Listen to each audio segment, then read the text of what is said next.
قسمت میخوایم بریم یه دونه آب گرم کنه کوچولو درست کنیم، چیزی که خیلی وقت قول دادم، داریم نزدیک سرما هم میشیم و خیلی لازم میشه.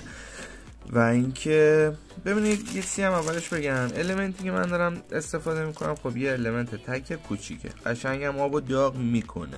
شما اگه میخواید خیلی آبتون حجمش بیشتر از این منبع باشه، یعنی که خیلی زودتر یا بیشتر داغ بشه، باید این المنت رو بزرگ کنید. این المنت مثلا 20 تومنه، شما اگه یه المنت 50 تومنی بزرگ مثلا بگیرید خب مسلما 2 برابر این کار میکنه. حالا اگه بتونم عکسشو میذارم که ببینید. چیزی که لازم داریم هم یه دونه از این لوله پولیکا هست، حالا من تو این سایز داشتم.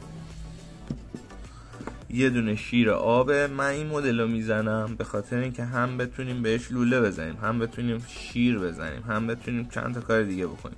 شما میتونید مستقیم خود شیر آبو بزنید دیگه.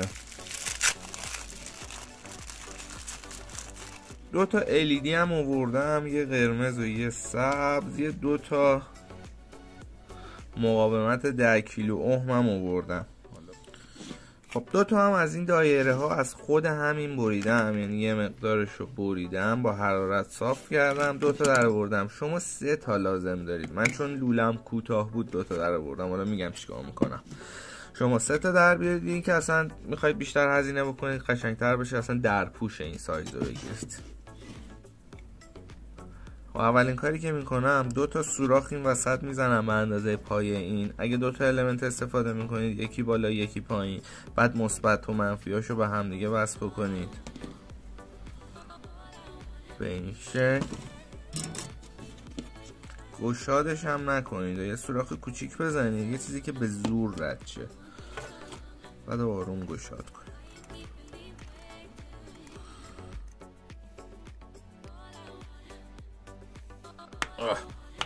خب حالا واشر میخوام.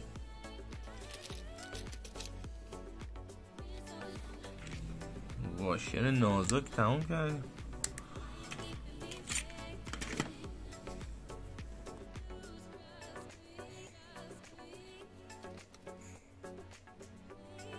فقط اینو خیلی تا نکنید المنتتون خراب شه. این بهش این الان انقدر کیپ به کیپ من رد کردم که مطمئنم هیچ آبی ازش رد نمیشه، ولی با این حال شما با چسبای حرارتی و ضد آب دورشو درزگیری کنید. بذار 2 تا هم این برش میندازم.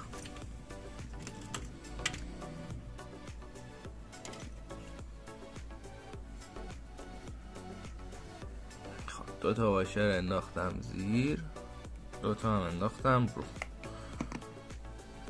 حالا من اینو باید بکنم توی لولم.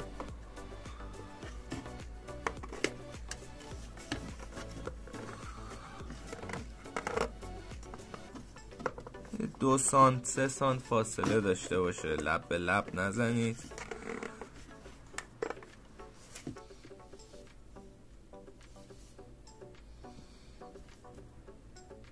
خب حالا اون در پوچ سوم واسه اینه که بیاد روی این لب به لب بسته شه که دیگه توی اینا معلوم نشه سیم کشیا. خب حالا ما یه ورودی میخوایم یه خروجی. خروجیمو که میخوام بذارم این جلو که اینو وا میکنیم آب بیاد. ورودی رو کجا بذارم؟ هم بالا هم پایین هم اصلا پشتش. این نظر خودم اینه که از همین تهش بزنم بره تو، از همین بغل المنت شروع شه بره تو. یه دونه از همین لوله آبا برمیدارم، تقریبا یه 10-15 سانت میبرم. پس یه سوراخ اندازه لولم هم اینجا میزنم. خب بچه ها چقدرشو بدم تو؟ خوبه دیگه، آب بالا قشنگ میریزه روش. اگه تا اینجا هم بره تو عالیه.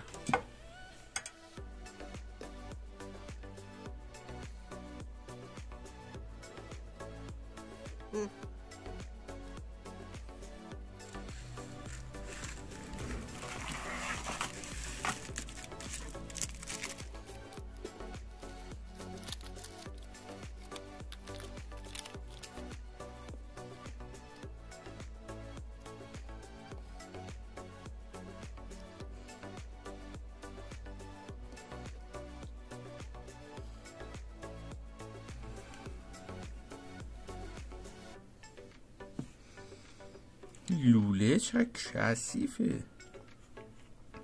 خب اینم از این از آب بندی لوله.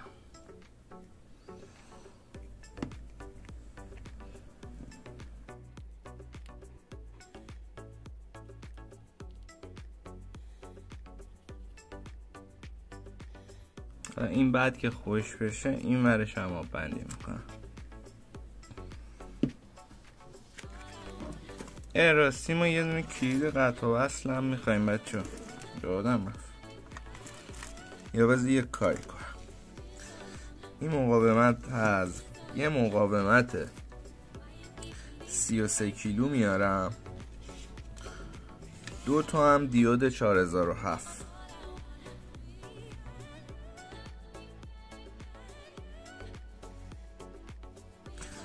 یه دونه از دیودا رو بین 2 تا پایه لعین میکنم.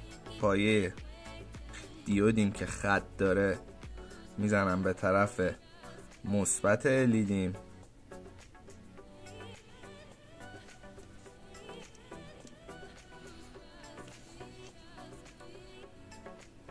حالا مقاومت هم میزنم به این پایه‌ای که به پایه مثبت لیدیم.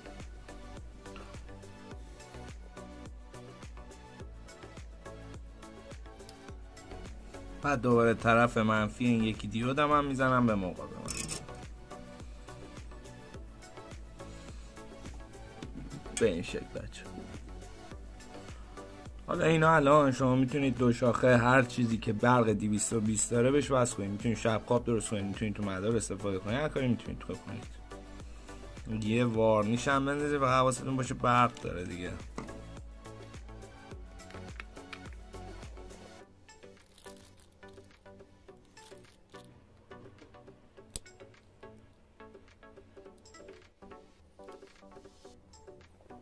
به همین راحتی میتونید پلومش کنید. خب روی این قسمت که دیگه چیزی در نمیاره، میمونه جای کلیدم. این اگه تا اینجا بره تو، چون هم کلیدم و این لب داره. خب این از این. حالا یه جه چراغش هم میخوایم میزنم همین بالاش.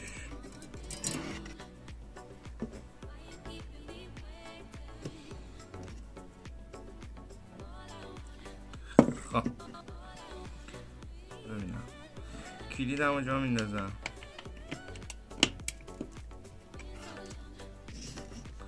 LED من باید بندازم.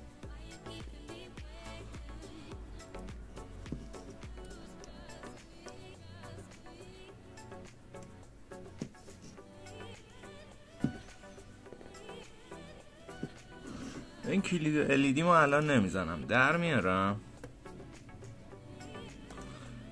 که این صفحه رو اول مشتی خمیر کاریش کنم. خب بچه ها اینو ببینید داخلشو قشنگ دور تا دورشو خمیر زدم، روشم چسب وارنیش زدم که اصلا دیگه آب ما از هیچ جا نزنه بیرون. LEDش هم گذاشتم. این هم از این. خب حالا در سومی که گفتم اینا 3 تا میخواید، من الان چون ندارم به جاش مقوا فعلا برش زدم که میاد این تر. سیممو از همین رد میکنم.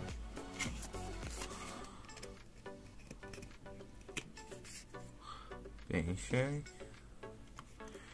یه دونم بس کمربندی میزنم دورش. الان 0-0 نمی کنم، هر وقت جاشو مطمئن شدیم 0-0 خب یه دونه از سیما رو میزنم به المنتم. حالا میگیم مثلا منفی.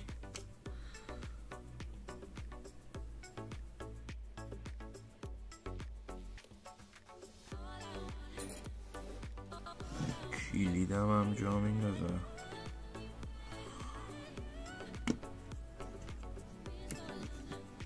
یه پایه LED ما بهش وصل میکنم. البته اونی که مقاومت داره رو میزنم به کلیدم.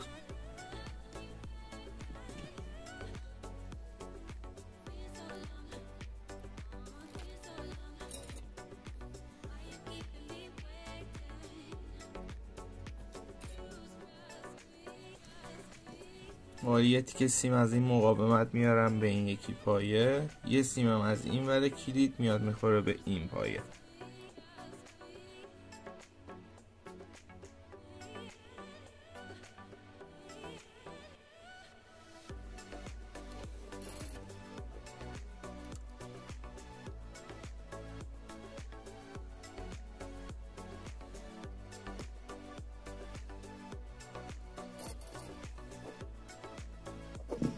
به این شکل بچه.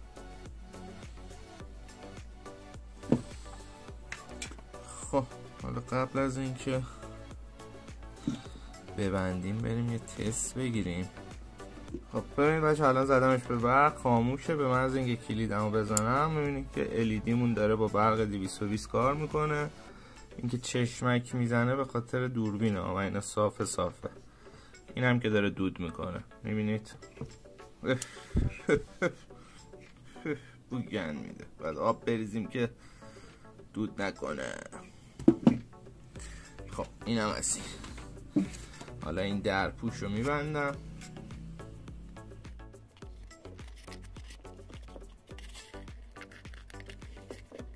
این همینه دیگه. الان فکر کنید چسبیده. اینجا آب میاد، اینجا هم که باید حالا دری رو بزنیم که دیگه میزون بشه. این در خروجیمون میشه. فقط اینو ببینید آب از سمت پایین میاد تو. این شیرتون رو وسط نزنید، تو بالاترین حالت بزنید که آب قشنگ تو مخزن پر شه بعد بیاد بیرون. پس من باید اینجا بزنم. اینم از سوراخ این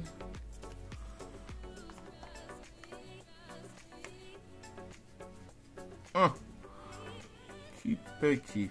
حالا یه خمیر باز دور اینم من میزنم.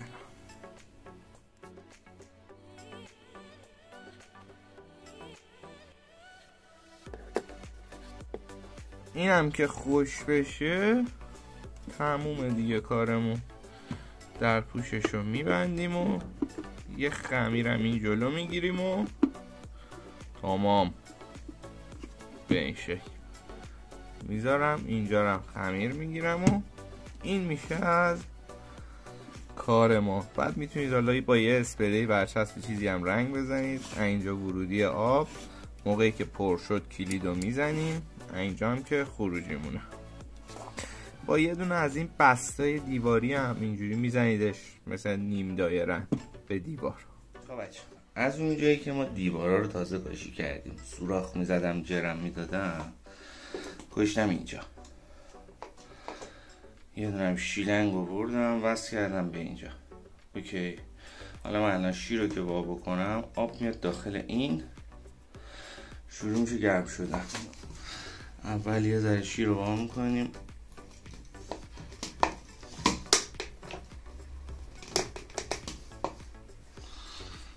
میزنیمش به برق. بعد این یه جور دیگه طراحی بکنید که سیمیماتون نزدیک برق نباشه دیگه. آبو باز میکنم دیگه توش پرشه بیاد بیرون یه بار.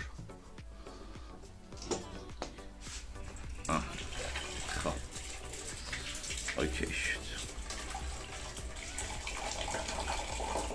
حالا میبندمش. این الان توش پر آبه.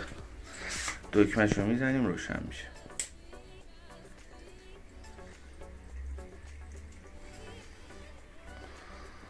دستم روشه دیگه.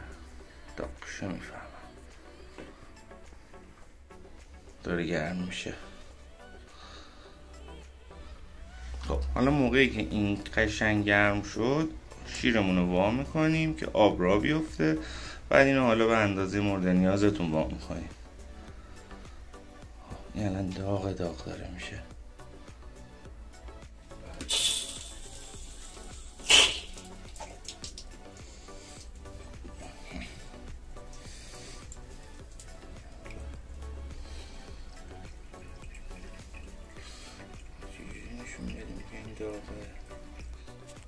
صدا قلقلشو گوش کنید.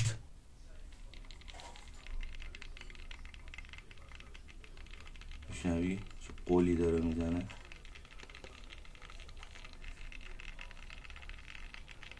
جوشا داره قشنگ تو قل میزنه.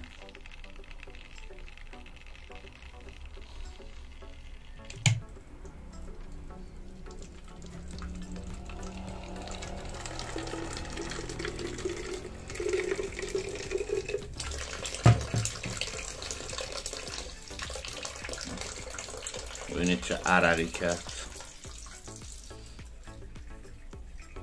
قشنگ جوشه یعنی قشنگ داره دستمو میسوزونه.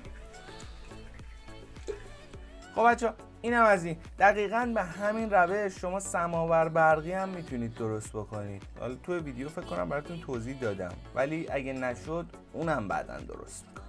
لایک، کامنت، سابسکرایب فراموش نشه. حتما نظر بدید، ایده بدید، بگید چیا دوست دارید براتون درست کنم.